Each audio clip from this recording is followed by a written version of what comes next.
Friends, welcome to Nila's kitchen. நம்ம இன்றைக்கி என்ன பார்க்க போகிறோம்னா, சூப்பரான ஒரு முள்ளங்கி சாம்பார் எப்படி செய்யலான்னு பார்க்கலாங்க. மஞ்சத்தூள் ஒரு 4 ஸ்பூன் அளவு போட்டு ஒரு 3 விசில் வச்சு பருப்பு எடுத்துக்கிறேங்க. பாருங்கள், ஒரு பாத்திரம் வச்சுட்டு ஆயில் ஒரு 2 டேபிள் ஸ்பூன் அளவு ஆயில் ஊற்றிட்டுருங்க. இன்றைக்கி எப்படி சூப்பரான செம டேஸ்டான ஒரு முள்ளங்கி சாம்பார் எப்படி செய்கிறதுன்னு பார்க்கலாங்க. பாருங்கள், ஆயில் நல்லா காஞ்சிருச்சு. இப்போ கடுகு ஒரு 1/2 டேபிள் ஸ்பூன் அளவு, சீரகம் ஒரு 1/2 டேபிள் ஸ்பூனுங்க, பெருங்காயத்தூள் ஒரு 1/4 சிட்டிகை போட்டுட்டு இது கூடவே ஒரு 10 பல் சின்ன வெங்காயமும் பூண்டு ஒரு 10 பல் எடுத்துருக்கேங்க, போட்டுக்கிறேன். போட்டு நல்லா ஃப்ரை பண்ணிக்கோங்க. இந்த முள்ளங்கி சாம்பாருக்கு இந்த மாதிரி வறுத்து செஞ்சால் தான் நல்லாயிருக்குங்க. நல்லா டீப்பாக எல்லாம் ஃப்ரை பண்ணணும். அப்போ தான் அந்த முள்ளங்கி ஒரு மாதிரி ஸ்மெல் அடிக்கும் இல்லைங்க. அந்த ஸ்மெல் இருந்தால் ஒரு சிலர் சாப்பிட மாட்டாங்க. இந்த மாதிரி செய்யும்போது அந்த ஸ்மெல் இல்லாமல் நல்லா இருக்குங்க.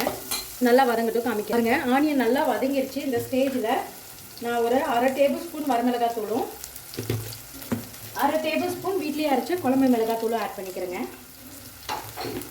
இது கூட கொஞ்சமாக மஞ்சத்தூள் ஒரே ஒரு சிட்டிகை ஆட் பண்ணியிருக்கோம். ஆல்ரெடி பருப்பில் கொஞ்சம் ஆட் பண்ணியிருக்கோம். இதில் கொஞ்சமாக ஆட் பண்ணிக்கோங்க. போட்டு இந்த ஆயிலில் ஃப்ரை பண்ணுங்கள். சிம்மில் வச்சுக்கோங்க.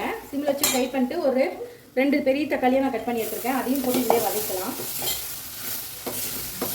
தக்காளி நல்லா மசிஞ்சு வரணுங்க. அதுக்கு நான் கொஞ்சமாக கல் உப்பு போட்டுக்கிறேன். அப்புறம் டேஸ்ட் பார்த்துட்டு போட்டுக்கலாம். பாருங்க, இந்த அளவுக்கு தக்காளி வதங்கிட்டு இருக்கையிலே நான் முள்ளங்கி ஒரு பெரிய முள்ளங்கியாக 2 எடுத்துருக்கேங்க. க்ளீன் பண்ணி கட் பண்ணி வச்சுருக்கேன், போட்டுக்கிறேன். தக்காளி இதுவும் 2 சேர்ந்தே வதங்கணுங்க இந்த ஆயிலேயே. அந்த மாதிரி வதங்கும் போது டேஸ்ட்டும் நல்லாயிருக்கும். நமக்கு அந்த முள்ளங்கி ஸ்மெல் அடிக்காதுங்க குழம்புல, ஆயிலே வதங்கிச்சுன்னா. பாருங்கள், இது வதங்கும் போதே கொஞ்சம் கருவேப்பிலை போட்டுக்கிறேன்.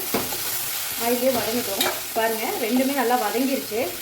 இந்த ஸ்டேஜில் நம்ம பருப்பு வேக வைக்கிறதுக்கு தண்ணி, அதில் ஊற்றின தண்ணியை மட்டும் நான் இதை ஊற்றிக்கிறேங்க. லாஸ்ட்டாக பருப்பு ஊற்றிக்கலாம். இந்த தண்ணியில் நல்லா வேகணும் நமக்கு. எவ்வளோ சூப்பராக கொதிக்குது. இந்த மாதிரி முள்ளங்கி நல்லா வெந்துடணுங்க. ஃபைனலாக தான் நம்ம பருப்பும் புளி தண்ணியை ஊற்றணும், எடுத்தோடனே ஊற்றக்கூடாதுங்க. பாருங்கள், முள்ளங்கி சூப்பராக சாஃப்டாக வெந்துருச்சுங்க. இப்போ நான் எடுத்து வச்சுருக்கேன் அந்த பருப்பு போட்டுக்கிறேன். நான் வந்து கம்மியாக தான் செய்கிறேங்க. ஒரு சின்ன டம்ளரில் 1/2 டம்ளர் அளவு செய்கிறேன். பாருங்கள், பருப்பு நம்ம ஊற்றிட்டா. நான் கொஞ்சம் குழம்பு எங்கள் வீட்டில் தண்ணியாட்ட தான் சாப்பிடுவாங்க. அதனால் லைட்டாக தண்ணி மாதிரி வச்சுருக்கேன். உங்களுக்கு கெட்டியாக வேணும்னா தண்ணி மட்டும் கம்மி பண்ணிக்கோங்க. இப்போ நான் புளி ஒரு சின்ன நெல்லிக்காய் சைஸ் வந்து கரைச்சி வச்சுருக்கேங்க. அதை ஊற்றிட்டேன். மிக்ஸ் பண்ணிக்கோங்க. நல்லா கொதிக்கிட்டுங்க. கொஞ்சமாக உப்பு பத்தலைங்க, உப்பு ஆட் பண்ணிக்கிறேன். இது நல்லா கொதித்து ஒரு 5 நிமிஷம் கொதிக்கணுங்க. ரொம்ப நேரம் கொதிக்க வைக்கணுன்ட்டு இல்லைங்க. பாருங்கள், எவ்வளோ சூப்பராக வெந்து வருதுன்ட்டு.